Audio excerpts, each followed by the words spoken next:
Potier Valentin, sur la perche. Moi je suis surveillant dans un collège pour pouvoir m'entraîner sérieusement tous les jours.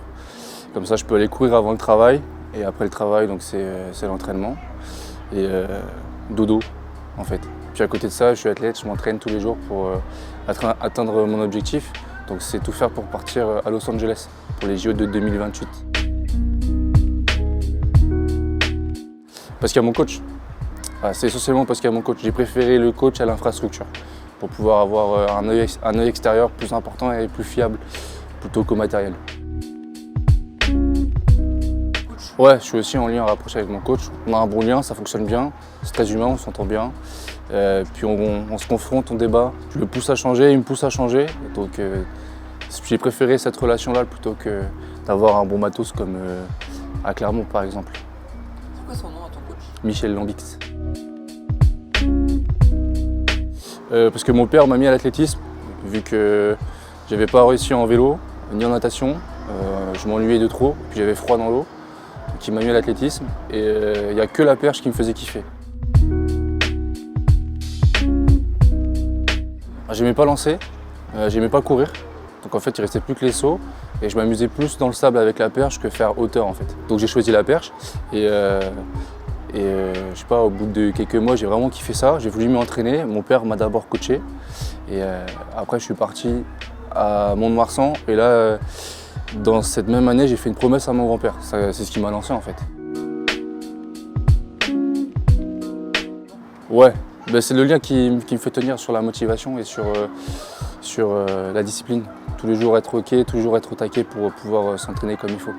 Je lui ai juste promis que j'allais faire tout ce qu'il faut pour faire les JO et être dans les meilleurs. Tu sais, tant qu'on mange bien et qu'on boit bien, de l'eau, c'est important. Tout va bien. Je sais pas, j'ai pas vu, j'ai commencé vers 14 ans, entre 12 et 14 ans, et j'ai très mal commencé en fait. Tu sais, quand tu commences et que tu es jeune, tu sais pas faire grand chose, donc tu commences un peu au feeling pour t'amuser. Je suis parti à Mont-de-Marsan 1 an. Où là j'ai commencé à un peu plus m'entraîner, mais en faisant le con à côté, donc ça n'a pas trop fonctionné. Et je suis parti, je suis rentré à Niort, dans la section sportive de la Venise Verte. Là j'ai fait donc ma première et ma terminale. Ça s'est très bien passé.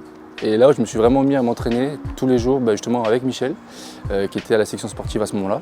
Et c'est là où, en plus de la promesse, j'ai vu que je pouvais faire quelque chose. Donc j'ai continué. Ensuite j'ai fait 1 an à Nantes pour le pôle sport à Nantes, mais qui n'a pas été concluant. Donc je suis revenu à Niort avec mon coach actuel. Et là, depuis, la machine est lancée. Je dirais qu'il est de bon augure, en bonne voie, ça s'est bien lancé.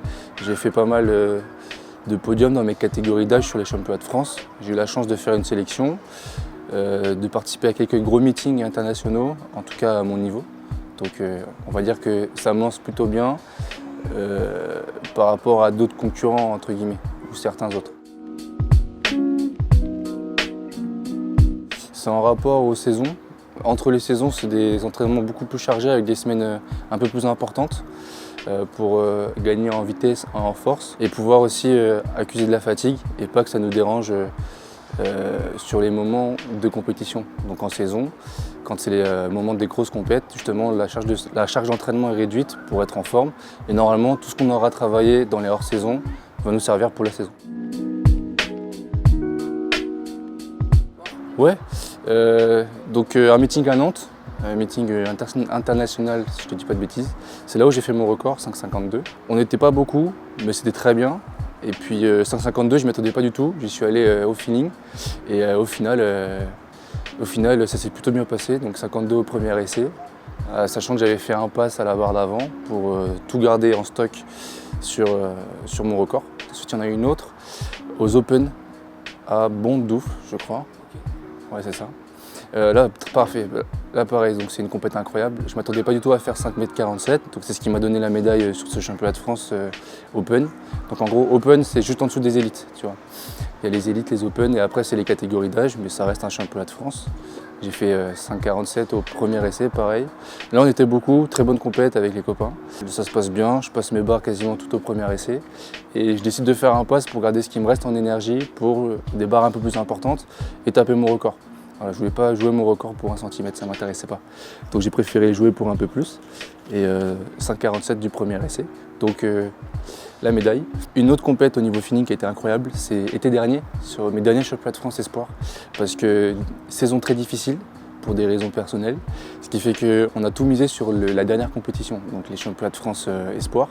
Et il a fallu se préparer avant, donc on a fait une semaine de stage en retard par rapport à la saison, mais qui a plutôt bien tombé, puisque c'est ce qui a pu nous aider à nous préparer.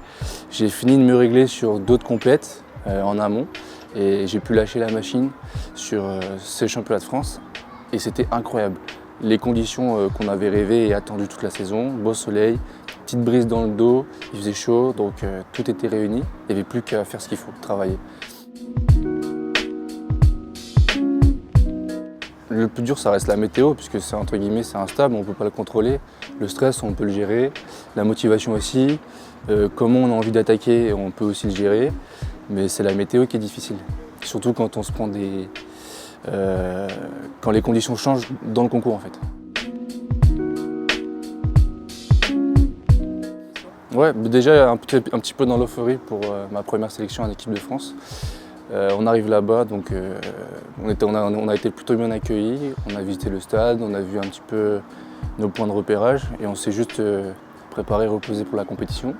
Donc on peut être en petit comité, puisqu'il y a au vu des conditions géographiques, il y a des nations qui n'ont pas pu venir, qui n'ont pas voulu venir. Et ce qui ne nous a pas empêché à nous, Français, de faire la compétition. Sur la compétition, on a eu un temps météo pas très clément. On a eu que du vent de face, à savoir que le vent de face, ça nous ralentit, surtout quand ça dépasse un certain seuil de km/h. Mais ça ne nous a pas dérangé plus que ça. On a pu faire la compétition, donc un ami Tristan a fini premier, 5,40, moi j'ai fait deuxième avec 5,20. Très belle compétition. Sur le concours, on a fait un doublé français, donc parfait. Non, c'est plutôt une fierté. C'est plutôt une fierté, puisque sur ma première sélection en équipe de France, on ramène quand même une médaille sur une compétition qui n'était pas gagnée. On fait un doublé français, donc pour moi, il n'y a pas de regret. En règle générale, déjà en amont, j'essaie de bien dormir la veille, bien manger, bien dormir. Je me réveille un petit peu, suivant l'heure de la compète, soit avec le bruit des oiseaux, soit au réveil. Et en fait, j'essaie moi juste de me préparer dans la tête à tout donner et à me réveiller musculairement pour faire la compétition. Sans trop en faire, puisque mon but c'est d'être à fond et au taquet sur la piste et pas à côté de la piste. On les prépare, mais on ne les connaît pas tellement à l'avance, sauf les plus importants, donc c'est les championnats de France et les gros meetings. Là, on réfléchit pour un meeting à Thonon-les-Bains. On réfléchit aussi pour comment préparer donc, les championnats de France Open et comment se qualifier pour les élites. Ouais, c'est ça. C'est plus mon rêve et également un double objectif. Mais l'idée, c'est vraiment d'y aller à fond. Tant que je suis dans les normes et dans le canal de progression, je ne vois pas qu'est-ce qui m'en empêcherait de pouvoir y croire. Ça dépend comment on l'aborde. Moi, je dirais que tant que je travaille et que j'y vais à fond, ça peut être réalisable.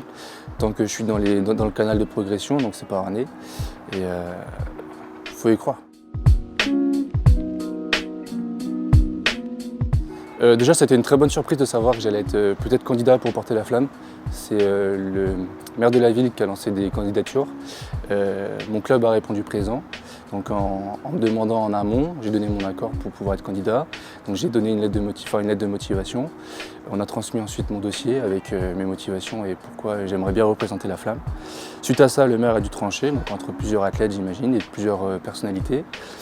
Il a tranché. La bonne nouvelle a été de savoir que j'ai été pris pour porter la flamme, puisque ça reste quand même un événement assez important. Et le jour de la flamme, l'euphorie c'était plutôt la veille. Le jour j'étais dans le truc, puisqu'on a été plutôt bien accueillis, plutôt bien mis dans le jus.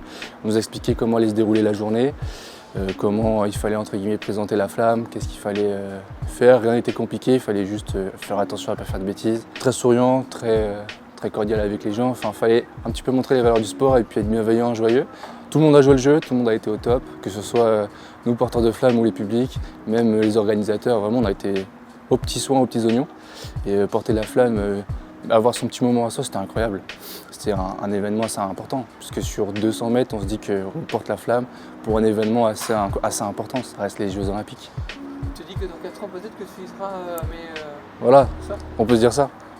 Donc c'était vraiment une très belle expérience et je recommande à tous ceux qui peuvent le faire, faites-le, et ça reste un souvenir incroyable. En dehors, j'aime beaucoup tout ce qui est sensations fortes. J'aime beaucoup aussi de me détendre, chiller avec les copains, être tranquille, me reposer. Dessiner, ça permet de faire une activité au calme, vu que je suis souvent dans la confrontation et puis en devoir gérer 2 quotidiens différents. Donc ça me permet de me poser. Il y a les jeux vidéo aussi avec les copains. Tu joues à quel jeu? Je joue à Call of, Warzone, War Thunder. Les jeux où ça bouge un peu, quoi.